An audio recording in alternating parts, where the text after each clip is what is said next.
My hands were trembling as I stared at the text message on my phone, reading it for the third time, hoping somehow the words would change. But there they were, bold and demanding as ever. "Hey Mrs. Patterson, me and my friends are coming to your lake house this weekend for my graduation party. We'll be there Friday night. Don't worry about cleaning up after us. Before watching full story, comment below from where you watching. Also like and subscribe for more stories." I felt my chest tighten, that familiar knot of anxiety and anger forming in my stomach. This wasn't a request. This wasn't even a polite ask. This was a 17-year-old boy telling me that he was taking over my sacred space, the one place on earth where I could still feel my late husband's presence. The lake cabin had been Tom's and my sanctuary for 15 years before cancer took him from me 2 years ago. Every board, every nail, every carefully chosen piece of furniture held our memories. The dock where we'd watched countless sunsets together. The kitchen where he'd made his famous blueberry pancakes every Sunday morning. The bedroom where we'd planned our retirement dreams, talking late into the night about all the books we'd read and all the fish we'd catch. And now Karen Morrison's entitled son thought he could just commandeer it for his party. I'd known the Morrisons for 8 years, ever since they moved into the McMansion 3 doors down from my modest 2-bedroom home in our quiet suburban neighborhood. Karen had that particular brand of aggressive friendliness that made you feel simultaneously welcomed and invaded.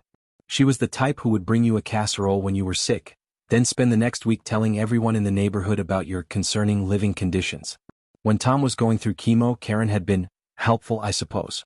She'd organized meal trains and offered to drive me to appointments when I was too exhausted to function. But there was always this underlying current of superiority, as if her acts of kindness came with invisible strings attached. IOUs that she was now apparently ready to collect. The first time she'd mentioned the cabin was at Tom's funeral reception. While I was still numb with grief, still wearing the black dress that felt like a costume for a role I never wanted to play, Karen had cornered me by the coffee station. "Sarah, honey," she'd said, her voice dripping with false sympathy, "you know, now that Tom's gone, that big old cabin is going to be such a burden for you. If you ever want to let someone else use it, to help with the upkeep costs, my family would be more than happy to help out." I'd been too stunned by her audacity to respond properly. The man I'd loved for 23 years had been in the ground for exactly 3 hours, and she was already circling like a vulture, eyeing the spoils. Over the following months, Karen's hints had become increasingly less subtle. She'd mentioned how her son Tyler was such a responsible young man, who would really appreciate having access to a lake house. How it was such a shame for a beautiful property to sit empty. How she was worried about me, spending so much time alone up there. But I'd held firm. The cabin wasn't just property to me, it was sacred ground. It was where Tom's ashes were scattered, where his fishing rod still hung on the wall, where his coffee mug still sat in the cupboard exactly where he'd left it. I went there every weekend not to party or entertain but to grieve, to remember, to feel less alone in a world that suddenly felt too big and too empty. Now, staring at Tyler's presumptuous text message, I felt something shift inside me. The grief that had been weighing me down for 2 years suddenly crystallized into pure, focused rage. I called Karen immediately. "Sarah," she answered on the second ring, her voice artificially bright. "How lovely to hear from you. How are you holding up, sweetie?" "I just got a text from Tyler," I said, my voice steadier than I felt. "He seems to think he's throwing a party at my cabin this weekend." There was a pause and I could practically hear Karen's smile faltering. "Oh, that. Yes, well, Tyler's graduating next week and you know how kids are. He's been so stressed with finals and college applications. I thought it would be nice for him to have somewhere special to celebrate with his friends." "Karen," I said slowly, "he didn't ask. He told me he was coming." "Well, I'm sure he just assumed. You're up there all by yourself every weekend. It's not like you're using it for anything important." The casual cruelty of that statement hit me like a physical blow. Not using it for anything important. As if my grief wasn't important. As if my healing wasn't important. As if keeping my husband's memory alive wasn't important. "I'm using it," I said quietly. "I'm using it every weekend. Sarah, be reasonable. It's just one weekend. Tyler's a good kid, he won't trash the place. And think about it, wouldn't Tom have wanted you to share your blessings? He was always so generous." The manipulation was breathtaking. Using my dead husband's memory to guilt me into compliance. I felt tears of rage burning behind my eyes. "Don't," I whispered. "Don't you dare use Tom's name to justify this. Sarah, honey, I think grief is making you a little unreasonable. It's been 2 years. Maybe it's time to start moving forward, being part of the community again. Letting Tyler use the cabin would be such a lovely gesture. I hung up. My hands were shaking so violently I could barely set the phone down. Part of me, the part that had been trained from childhood to be polite, to avoid conflict, to prioritize other people's comfort over my own needs, wanted to call back and apologize. To give in.to let Tyler have his party because it would be easier than fighting. But then I looked around my living room at the framed photos of Tom and me at the cabin. Tom teaching me to fish off the dock. Tom and me painting the shutters that cheerful blue color he'd insisted would make the place look like a postcard. Tom holding up the massive bass he'd caught on our last trip together, grinning like a little boy even though he was already sick, already fading. No, absolutely not. I spent the rest of Wednesday making preparations. I called my property management company and had them install a heavy-duty gate at the entrance to the cabin road, complete with a high-security lock. I contacted the local sheriff's department and explained the situation to Deputy Martinez, who assured me that they'd keep an eye on the property over the weekend. "Ma'am," he said, his voice kind but professional, "you have every right to control access to your property. If anyone shows up and refuses to leave, you call us immediately. We'll handle it." I also called my lawyer just to be safe. Ellen Harrison had handled Tom's estate, and she was familiar with the property details. "Sarah," she said after I explained the situation, "you don't need my permission to protect your own property. But I'm glad you called. I'm documenting this conversation just in case this escalates. What Karen's son is doing, demanding access to someone else's property, could potentially be considered criminal trespass if he shows up after you've explicitly denied permission." Thursday evening, Karen called again. "Sarah, I think we got off on the wrong foot yesterday," she began, her voice sickeningly sweet. "I've been talking to Tyler and he's willing to be very reasonable. He'll even pay you a rental fee, say $200 for the weekend." "No. 400. No. Sarah." Karen's voice turned hard. "I don't think you understand. Tyler has already invited 20 of his friends. He's been planning this for weeks. You can't just ruin a child's graduation celebration because you're being selfish." Selfish. There was that word again. I'd been called selfish my entire life for having boundaries, for saying no, for prioritizing my own needs occasionally. My mother had called me selfish for not wanting children. My sister had called me selfish for not lending her money I didn't have. And now Karen was calling me selfish for protecting the one place on earth that still felt like home. "Tyler should have asked before making plans," I said. "His poor planning doesn't constitute an emergency on my part." "His poor planning?" Karen's voice rose. "Sarah, you are being completely unreasonable. It's just a house. Tom is dead, he doesn't need it anymore." The line went quiet. I think even Karen realized she'd crossed a line. When I spoke again, my voice was ice cold. "Karen, if Tyler or any of his friends show up at my property this weekend, I will have them arrested for trespassing. This conversation is over." I hung up and immediately blocked her number. Friday afternoon, I drove up to the cabin myself. I needed to be there, needed to see the gate was secure, needed to feel Tom's presence around me as I prepared for what I knew would be a difficult weekend. The gate looked solid and imposing across the gravel road that led to my sanctuary. I unlocked it, drove through, and locked it again behind me. For the first time in days, I felt my shoulders relax. The cabin looked exactly as I'd left it the weekend before. Tom's reading chair positioned perfectly to catch the afternoon light streaming through the picture window. His favorite coffee mug washed and sitting in the drainer. The throw pillow that still smelled faintly of his cologne positioned just right on the couch. I made myself a cup of tea and sat on the front porch, watching the late afternoon sun dance across the lake. This was what Karen didn't understand. This wasn't about property or fairness or community spirit. This was about the sacred space where I came to talk to my husband, where I came to cry without judgment, where I came to slowly, painfully rebuild myself into someone who could exist without him. As evening approached, I saw headlights coming down the main road. My heart started racing as a caravan of cars, at least 6 of them, turned toward my cabin road and stopped at the gate. I heard car doors slamming, voices raised in confusion and anger. Through the trees, I could see Tyler Morrison and what looked like half his graduating class milling around the locked gate.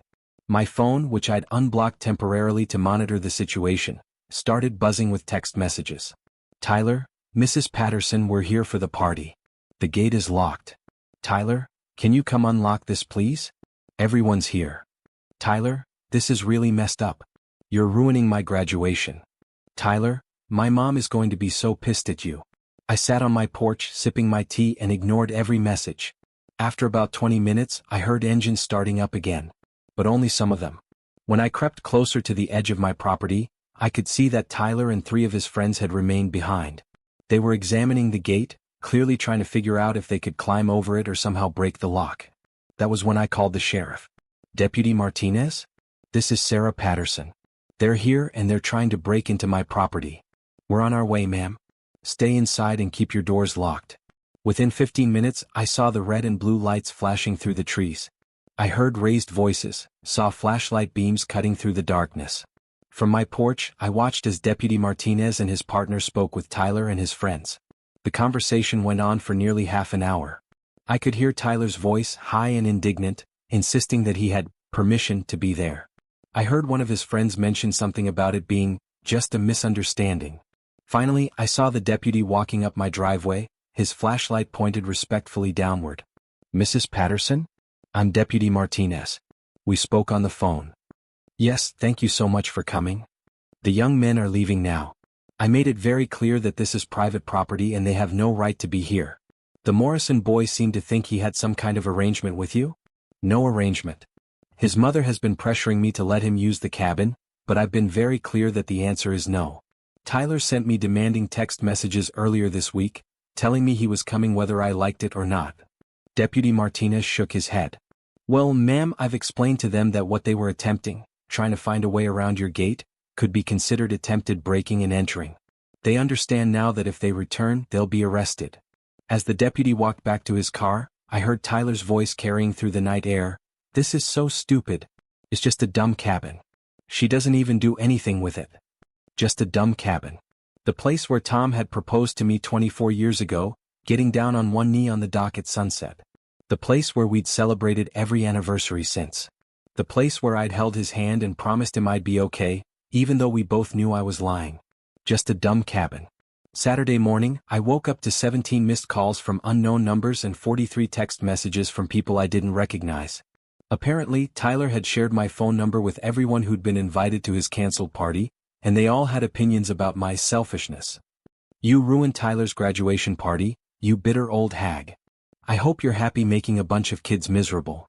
Tyler's mom told my mom what you did. You're sick. It's just a house. Get over yourself." I turned off my phone and spent the day doing what I always did at the cabin.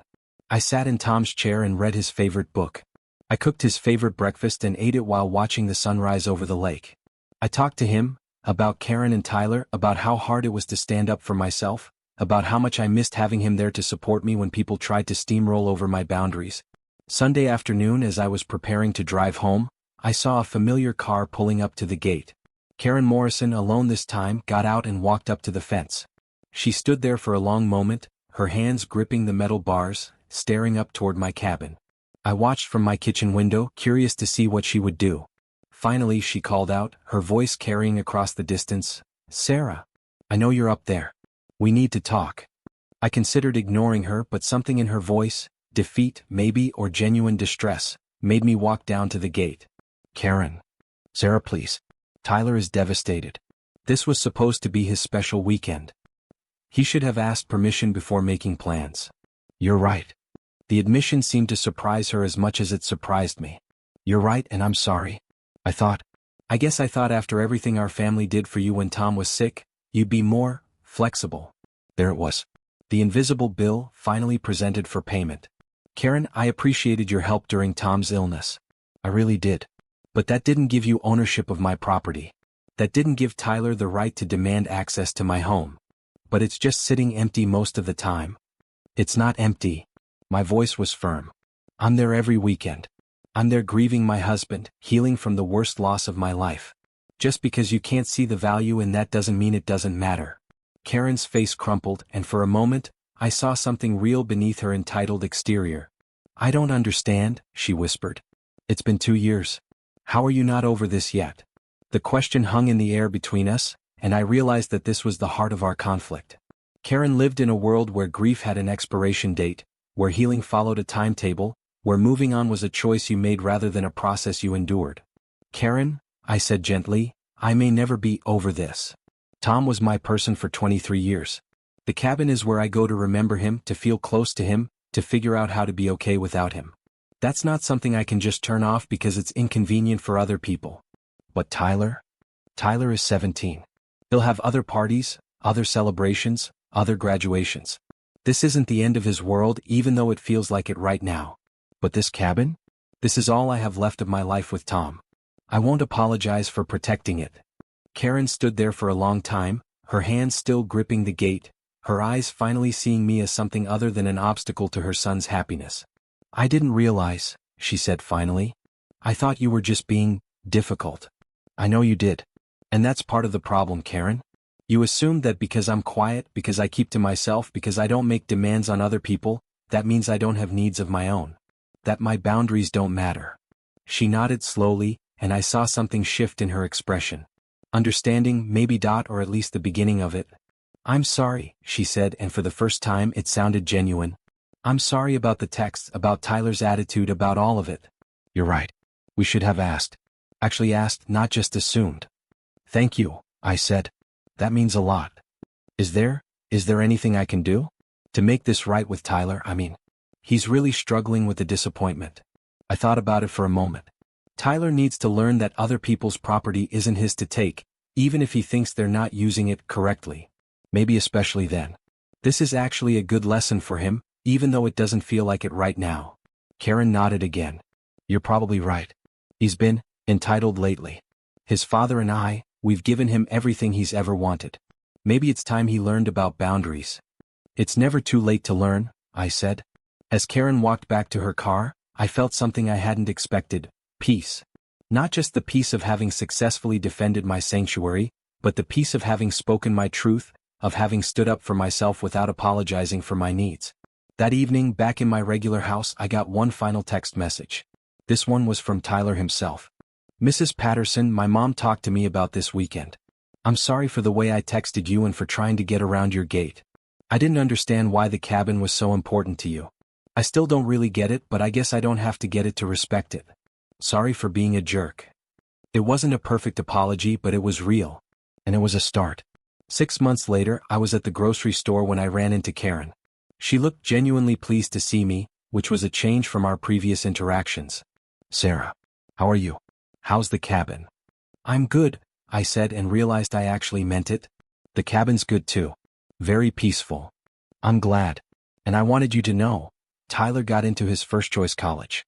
He's been working part-time to pay for his own car insurance, and he's been much more respectful about asking for things instead of demanding them. That's wonderful, Karen. I'm happy for him. He learned something important that weekend, she said. About boundaries, about respect. About not assuming other people's kindness means you're entitled to their belongings. I nodded. Those are good lessons. They are. And Sarah? If you ever want company up at the cabin, just for coffee, nothing big, I'd love to hear some stories about Tom. I realize I never really knew him very well and I think I missed out. It was an unexpected offer and it touched something deep in my heart. For 2 years, I'd been so focused on protecting my space that I'd forgotten that sharing memories could sometimes honor them too. I'd like that, I said. Maybe next month sometime? I'd love that. As I drove home, I thought about boundaries and respect, about grief and healing, about the difference between being alone and being lonely. I thought about Tom and how proud he would have been of me for standing up for myself, for protecting our sacred space, for refusing to let other people's expectations dictate my healing process. The cabin was still my sanctuary, still the place where I went to remember and grieve and slowly rebuild my life. But now it was also something else. Proof that I could stand up for myself, that I could say no without apologizing, that my needs and my healing mattered. And maybe, someday, it could be a place where I shared stories about the man I loved with someone who wanted to listen. Not because I owed it to anyone, not because it was expected of me, but because I chose to. Because that's what boundaries really give us. The freedom to choose how we share ourselves with the world on our own terms in our own time. Tom would have liked that idea, I think. He always said the best gifts were the ones that were freely given, not demanded or taken. The cabin taught me that lesson, and Tyler Morrison's failed party was just the classroom where I finally learned to apply it.